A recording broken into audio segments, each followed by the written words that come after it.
Facades is a topic which you can't really summarize in the 20-minute span. And I'm not going to really, I wouldn't say bore you all more, but I'm not going to really focus on charts and facts and figures and calculations. I'll leave that for the experts. We have a lot of manufacturers, European manufacturers all over the world for that matter, who are doing a stunning job. Every day they are redeveloping and they're finding new solutions for solar facades. So I'm not going to get into the absolute detail of solar facade. However, I am going to talk about the importance of solar facades from an architect's point of view, especially for a metro city like Mumbai. And I am going to talk about two project examples which I'm currently designing, where we've tried to integrate solar facades in our projects. One is a commercial building and the other is a residential high-end tower, both in Mumbai. A funny thing, somebody told me outside, a former colleague of mine, that why is Talati talking at a facade show about solar facades? Shouldn't you all be talking about how to convince clients to do golden bricks for claddings? I guess we have that kind of a reputation. But we are turning a new leaf at TPA as well, and sustainability is very much part of our design ethos.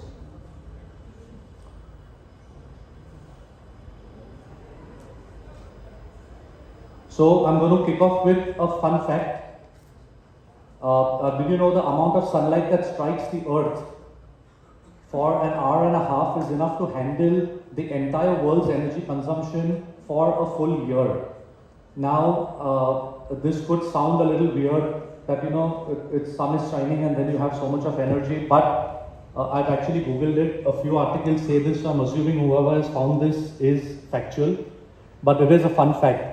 Therefore, various solar technologies are in use since many years to convert the sunlight into electrical energy. We all know that. So just to hit upon really quickly about the advantages of solar electricity, which I'm sure you all anyways know about. One is your monthly bills would reduce as you yourself are the ones who are generating the energy. You have a chance to receive payments for the surplus energy exported back to the grid. That's where net metering comes in. A lot of cities now, the governments are pushing this agenda forward so that more and more people start using solar panels. Building maintenance costs, of course, reduce as the electricity generated is used for common areas. Solar power is a renewable energy source, so it's available every day. Unlike other energy sources, solar energy will not run out. As long as we have the sun, we're going to have solar. Now, these are pretty basic advantages which we all are aware of. Now, what is a solar facade? Again, it's pretty simple. It's nothing but a building skin which is designed to absorb and reutilize the solar heat and integrate the energy generated in the building's functional performance.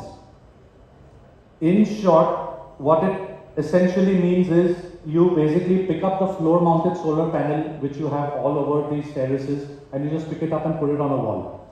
Now, I don't mean to undermine the complexities that go with solar facades, but yes, it is actually that simple. The solar panels which are actually mounted on your facades. Now, there are essentially two types of solar facades. One would be the building integrated photovoltaic facade system, which can be used on dead walls of a facade. Again, I'm not really getting into the technical aspects of what kind of energy would be created and with the kind of span of the glass and so on, and leave that for the experts. But essentially, you could actually install solar panels on flat surfaces now as well. Although there are certain schools of thought, certain manufacturers who debate this when they say that the facade is not really aligned with the sunlight. So this doesn't really give that kind of an outcome which one would want from a solar facade, the kind of energy that would have to be generated. Another way of looking at the facade, a solar facade, would be to install it at an inclined surface. Now, this is something that I've done a study on. I've been to the Netherlands. I visited a company a month back because I wanted to use something similar for a project. We've seen live projects actually install sites, and this really makes sense from an architect's point of view when you align the facade in the direction of the sun. However, there are architects who would really not want to be, taken down by this kind of a look and feel. There are other alternatives, especially when you have curtain wall systems wrapping around your commercial surfaces, your your facades of the building. You can actually install these inclined facades on spandrel areas as well. This is just a very basic understanding of how the solar facades could be installed on your walls. There is another system as well, which is electricity generating clear glass panels. Now these panels itself have the film so transparent. There are a lot of people, a lot of companies who are doing a lot of R&D in this, wherein your actual clear, the glass still remains a clear glass and it still generates solar energy.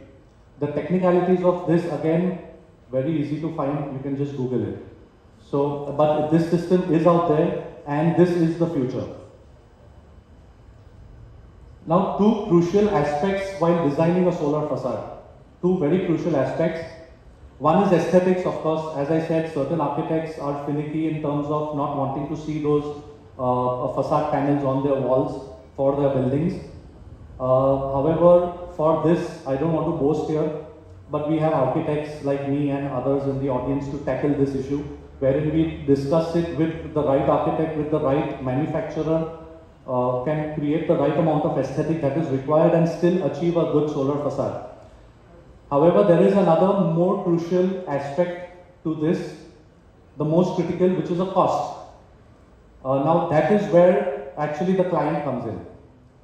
A younger client in this case, but still unhappy to shell out money, especially when you want to try something new and different. All of us here are consultants, manufacturers, vendors, suppliers. We all have clients, and I'm pretty sure most of you would like to have a client more like this rather than the earlier one. So this is the cost factor that comes into play, and it's very important to convince the client and justify why you want to make him spend that additional amount of money to do your design, your solar facade. So now I'll move to the second topic, why solar facades are important for a city like Mumbai, especially for Mumbai. Now for that I need it to be a little interactive. You need to tell me the first thing that comes to your mind when you hear Mumbai. Now I'm not going to point fingers and tell each one of you all to stand up and spell it out. But just for a second you should think, what's the first thing that what you think of Mumbai when you hear the term? Let me go first, you don't have a choice. So for me, when somebody says Mumbai, I think of this beautiful signage that is plastered all across our beautiful city, which we've been seeing it even before COVID, and it's a piece of art in itself. So the first thing I think of Mumbai is this sign, which all of you all must be seeing it all across. Mumbai is upgrading, and every time I see this sign, the first thought that comes to my mind is the buffering symbol. You know, ho raha hai, patience, it'll happen, it's buffering. However, for some, it could be some architects would think of certain Mumbai landmarks, some would think of Marine Drive as the first thought. I don't know, somebody could even think of street food. The worst time to show you this image, especially after the bad news. So that's the worst time, but yeah, I can appreciate this more than my presentation right now, I'm sure. So someone would think of street food here as well, and I can see a lot of mouths watering as well. Of course, Mumbai locals, the heart of the city, someone would think of Mumbai as a concrete jungle, which is rightly so.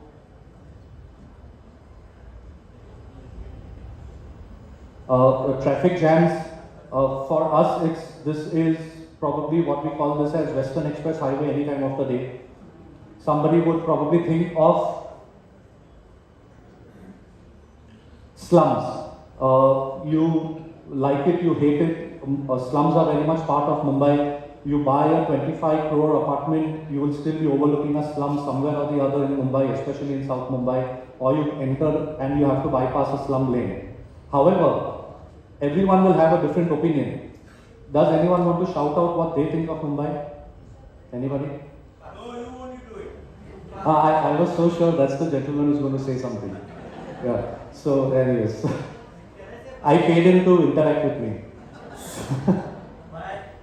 Okay, so, yes, sorry? Yes. Parsi colony? Ah, that's nice. He gets an extra sandwich. अच्छा ले ठीक है Okay, and so now, yes, but with all these thoughts in mind, I'm sure no one thinks of Mumbai as a green city. You all must have thought of anything and everything, but not termed Mumbai as a green city. So this is quite a shocking statistic. For an article in 2020, Mumbai's development over the past 3 decades has come to at a cost of 42.5% decline in the urban green cover. Another article reads that Mumbai is the least green metro with only 12.3% of the city classified as green. Now these are quite shocking. So now how do these solar facades, how are these linked with a green Mumbai? Now when I talk about this green, I don't talk about, I'm talking about the literal green, the flora and the fauna. I'm not talking about the sustainable green. And this is my take on how solar facades could be linked with a green Mumbai. Now, excessive construction in Mumbai is resulting in something called as the urban heat effect. I don't know how many of you all know about this term. But essentially, what it means is these occur when the cities replace the natural land cover with dense concentrations of pavements, buildings, surfaces that absorb and retain heat. And this effect ultimately increases the cost of your air conditioning, air pollution levels, and heat-related illnesses. To just explain to you very quickly, graphically, you would take a particular location in a suburb or any part of a city like Mumbai, say call it downtown, and you replace that same thing with a rural farmland. You will notice that at a particular time, the heat that is generated at that spot is more when you have it as a concrete jungle. And that's simply because you don't have enough of evaporation that happens when you talk about an urban scenario, whereas when you replace it with a rural scenario, the surface absorbs less heat, greater cooling comes from evaporation and plant transpiration. So it's pretty simple. The reason when we feel, and I'm not even comparing Mumbai suburb to Kashmir, replace the suburb with a greener bed out there, and then you'll certainly see a drop in the temperature. That's the urban heat effect. Now the solution essentially is, I mean, you increase the green coverage of Mumbai, right? But there is no space that we saw in the concrete jungle. So as an architect, it's our dream, is my dream, that we start converting Mumbai terraces into forests. An architect can dream, right? I mean, we need a good client to finance the dream, but we can dream. So then this is what Mumbai terraces should be, year on end. That sound effect was also part of the presentation. So this is what we dream as Mumbai cityscape to be and the Mumbai terraces to be. Now there is another angle to it. And of course, a lot of developers are now promoting this as an amenity. You'll see all the buildings, even if it's a narrow terrace, they're going to write a jogging track on terrace and so on and so forth. And fortunately, the developers are doing it for a marketing perspective to add an amenity, but in turn, subconsciously, they're actually helping in reducing the urban heat effect, subconsciously, which is a good thing. However, developers now are also very keen on green certification. It's not just because of the marketing angle, but the realization that the buildings cause a significant environmental degradation has driven developers, corporate houses, and other real estate professionals to shoulder the responsibility. All of the earlier speakers have also talked about global warming. It is a reality. And developers have also consciously started understanding that this needs to be tackled. Now, many developers are leaning towards green certification for their buildings, and in these certifications issued by various agencies, the solar strategies and systems are recognized under the energy efficiency and are basically allotted a lot of points. In short, if you put in the more solar energy that you generate, the more LEED certification that you get more points. And another reason, builders being builders, in areas outside the MMR region, they are actually offered additional FSI if you go for green certification. So that becomes an additional incentive for the developer to get that 0.5 FSI if he achieves a platinum rating. And if you see the breakup of what defines a platinum rated building, the solar energy takes a lot of chunk of it. So then, of course, and of course, not to forget the additional advantages which we discussed earlier for the solar energy. Now the majority of the projects who go in for these certifications as well have their terraces filled with multi services and floor mounted solar panels. In fact, all the commercial projects that we are doing, all our clients are telling us that the MNC is going to take this place for lease wants a platinum certified building, nothing less than that. So of course you see all the terraces are filled with these large solar panels occupying a lot of space, and there goes our dream of having a terrace forest. So the question is to ensure that the clients get their green certification and get to generate the solar energy that is required for various usages, and at the same time utilize the terraces for creating additional amenities and green space. What do? You free up the terrace spaces, and by taking the floor mounted solar panel and again placing it on your vertical facades. I am going to explain this to you with a project example. So we are doing this commercial building in Mumbai where, again, as I said, the MNC requirement is there that they need a platinum rated building. It's a commercial building in Mumbai. So what you see here is the entire terrace, this was the first cut, the entire terrace is filled with solar panels. So, I mean, this is a no-brainer, we need to get rid of these. So we need to replace them with our terrace forest. And what we have done with this is we are actually integrating the facade with the solar panel designs, and we are taking these vertical strips all along the facade with a solar facade, and we've integrated that as part of the design. And you'll also see we are doing a lot of biophilic architecture as well. We've actually convinced the client to count all these terraces in FSI just to promote biophilic architecture, and so that each of these offices, well, majority of these offices have these terraces, green terraces as well, decks. So just a zoomed in image of how we have integrated the facade with the zigzag solar facades is what you see here.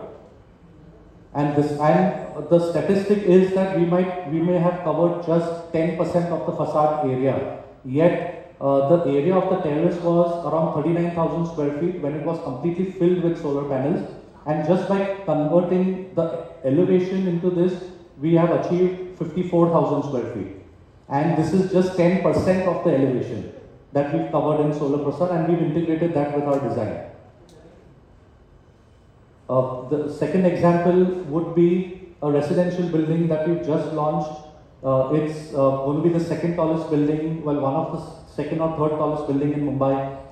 But the plot is very tight here. So we don't have a large terrace.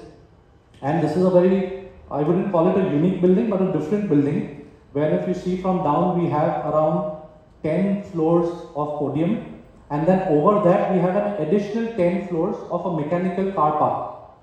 Now the amount of electricity that this is going to consume is crazy. But at the same time, we have to understand that when you need to fit in 600 cars in South Bombay, there are no other solutions but to think out of the box. So we have a mechanical car park coming in at the top floors.